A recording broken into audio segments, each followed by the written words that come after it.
Assalamualaikum warahmatullahi wabarakatuh. Di sini kami akan menjelaskan mengenai pengelolaan limbah B3 industri CPO. Kelompok kami beranggotakan Fitria Azizah, saya sendiri Irmayanti, Muhammad Supianur, dan Nur Muhammad Naufal. Pendahuluan, limbah perkebunan kelapa sawit adalah limbah yang berasal dari sisa tanaman yang tertinggal pada saat pembukaan areal perkebunan, peremajaan, dan panen kelapa sawit. Limbah ini digolongkan dalam 3 jenis, yaitu limbah padat, cair, dan gas. Limbah cair industri kelapa sawit berasal dari unit proses pengukusan atau sterilisasi, proses klarifikasi, dan buangan dari hidrosiklon. Limbah cair industri minyak kelapa sawit mengandung bahan organik yang sangat tinggi, sehingga kadar bahan pencemaran akan semakin tinggi. Kurniawati, 2008. Air limbah industri minyak kelapa sawit atau yang lebih dikenal dengan istilah Palm Oil Milk Effluent atau FOM berasal dari unit proses pengukusan atau sterilisasi, proses klarifikasi, dan buangan dari hidrosiklon. Air limbah industri minyak kelapa sawit mengandung bahan organik yang sangat tinggi sehingga kadar bahan pencemaran akan semakin tinggi. Kardila 2011. Jenis dan karakteristik limbah B3 industri CPO. Limbah cair B3 yang dihasilkan industri kelapa sawit adalah oli bekas yang mengandung bahan kimia diantaranya hidrokarbon, sulfur, logam, dan bahan kimia lainnya. Jika dibuang ke perairan, akan menyebabkan masalah kesehatan yaitu iritasi pada kulit, bahkan dapat memicu kanker. Sedangkan limbah B3 seperti baterai yang mengandung logam berat seperti merkuri, timbal, nikel, dan kadmium dapat membahayakan kesehatan yang muncul pada jangka panjang dengan penyakit kronis yaitu gangguan saraf, ginjal, sistem reproduksi, bahkan kanker. Di sini dapat kita lihat bahaya berdasarkan PPN nomor 101 tahun 2004. Karakteristik limbah B3 dari industri CPO. Yang pertama yaitu BOD atau Biological Oxygen Demand adalah suatu pengukuran pendekatan jumlah biokimia yang terdegradasi di perairan.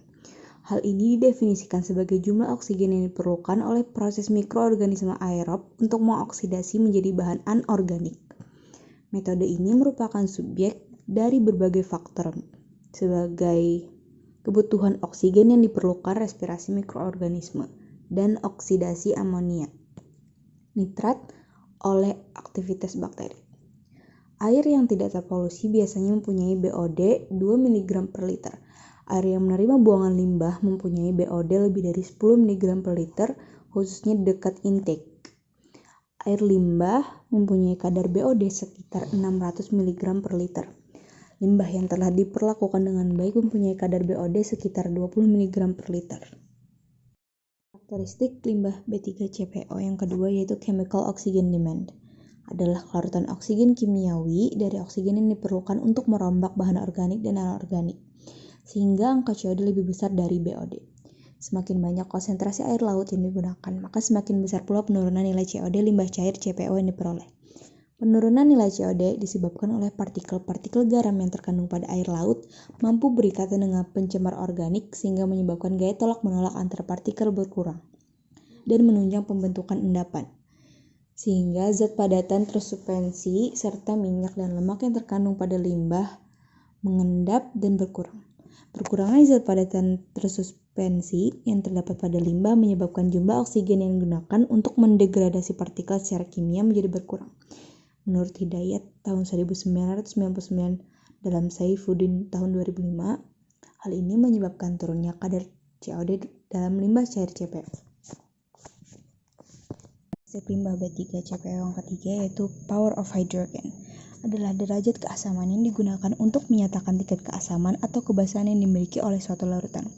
Ia didefinisikan sebagai kologaritma aktivitas ion hidrogen atau H+ yang terlarut. Koefisien aktivitas hidrogen tidak dapat diukur secara eksperimental, sehingga nilainya didasarkan pada perhitungan teoritis.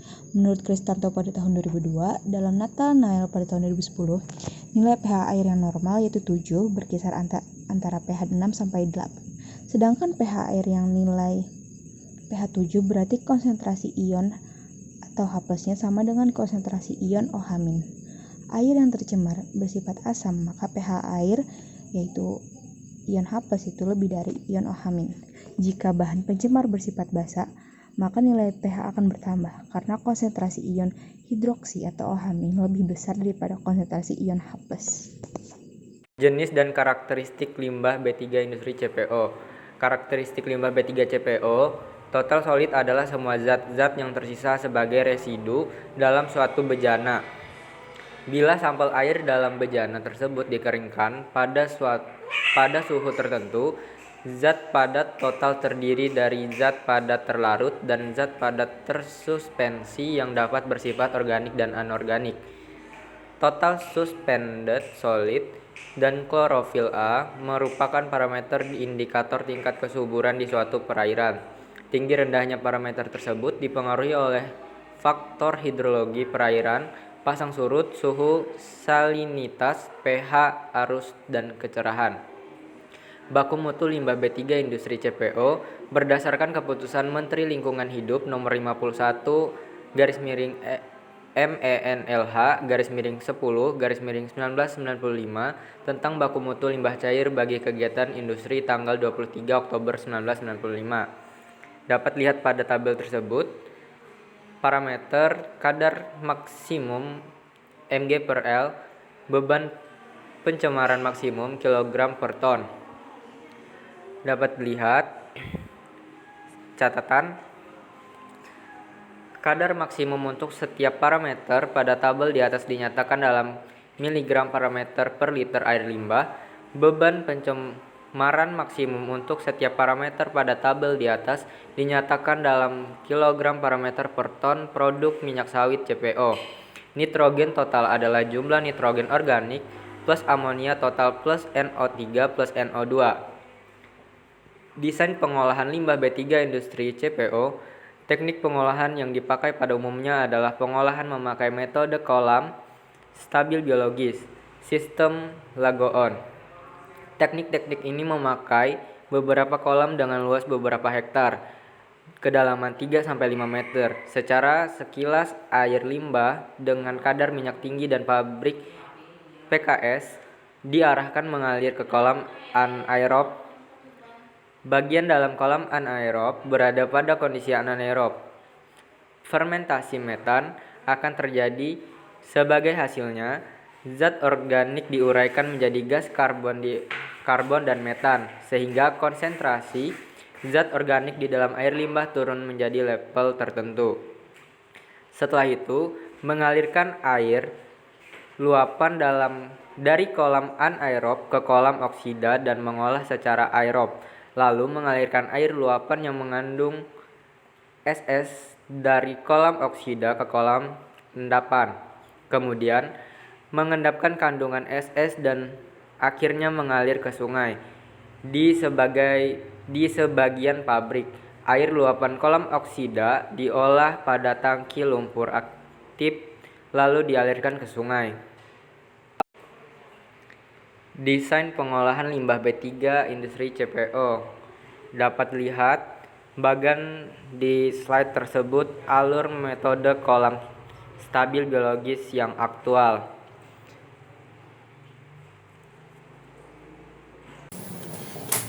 Keunggulan desain yang ditawarkan dibandingkan dengan teknologi pengelolaan limbah yang telah umum digunakan pada industri CPO. Yang pertama, memerlukan lokasi yang tidak terlalu luas dan tidak perlu jauh dari pabrik. Dalam memilih lokasi pemanfaatan limbah, sebaiknya digunakan lahan yang tidak terlalu jauh dari pabrik kelapa sawit, yaitu dengan jarak maksimal 5 km. Topografi tidak terlalu curam dan tidak terlalu rendah, sehingga penyebaran aplikasi dapat terjadi secara maksimal. Yang kedua, limbah langsung dikelola dengan proses yang sesuai baku mutu, sehingga aman bagi lingkungan. Sedangkan industri CPO biasanya hanya menampung sementara limbah B3 baru dibuang. Menurut Yan, perusahaan perkebunan hanya menyimpan sementara limbah B3 dan diserahkan kepada pengumpul yang memiliki izin dari KLHK. Pengolahan limbah B3 dilakukan karena adanya zat racun atau berbahaya yang berdampak terhadap kesehatan dan lingkungan. Oli bekas yang dibuang ke perairan akan menyebabkan masalah kesehatan, yaitu iritasi pada kulit, bahkan dapat memicu kanker.